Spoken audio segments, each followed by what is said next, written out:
bývalo veselo. Ľudia mali trápenia, roboty, starosti, ale vedeli sa aj rozveseliť. Na vyšnom konci bývali Varivovci.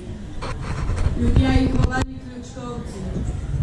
Mali syna Jozefa, no nikto mu inakšie nepovedal, iba Jožko Kľučka. Jožko bol lesníkom, robil v zámku na leso. Bola to taká veselá kopa. Nakedy večer zašiel do Barigov a kadečo porozprával.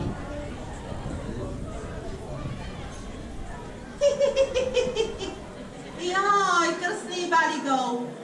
A či viete, ako sme dakedy kocúra pochovávali? Nož ako? A tam ste ho len zakopali? Hej, zakopali.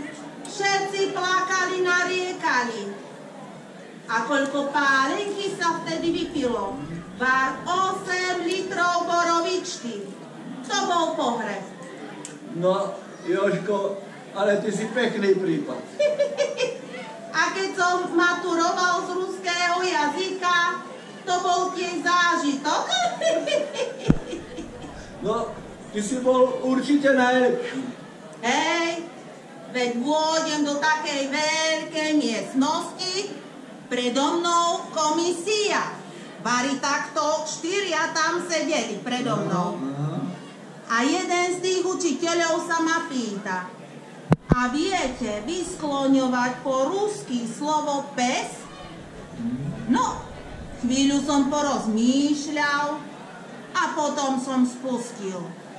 Ja sabáka, ty sabáka, on sabáka. No komisii skoro oči vypadli. Hneď ma poslali von z miestnosti. A ja som hrdo odkráčal. No a spravil si tú maturitu, Jožko? Spravil.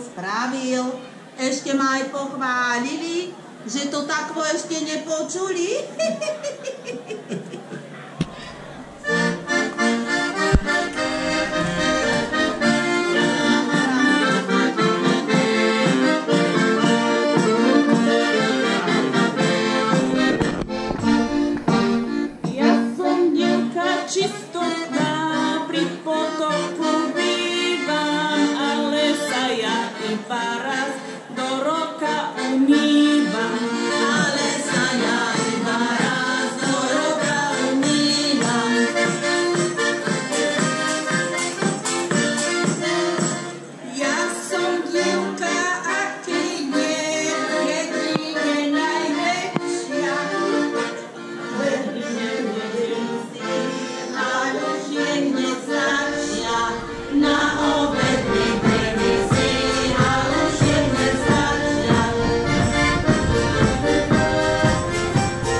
No dajme si. Na zdravie. Krstný Baligov, vy ste kostolník a počuli ste o tom zázrivcovi, ako šiel na to dieťa pokrstiť. Hej, čo si som čul? No to má bol taký chlap, čo mal 6 detí a 7 na ceste. No a keď už sa to 7 narodilo, no patrične sa potúžil, že na zdravie dieťaťa, no a potom aj na zdravie otca. A v tomu skrsla v hlave myšlienka, že dá dieťa pokrstiť. Sám, aj bez krstných rodičov. No, tak zobral dieťa, zabaril do vankúša a hýbaj s ním cez dolinu ku farárovi na faru. No, to sa aj mne stalo. Keď som bol ešte kostolníkom, prišli krstiť, ale krstní rodičia neprišli. No tak, miesto krstných rodičov som zaujal ja. No. Hej, veď viem, veď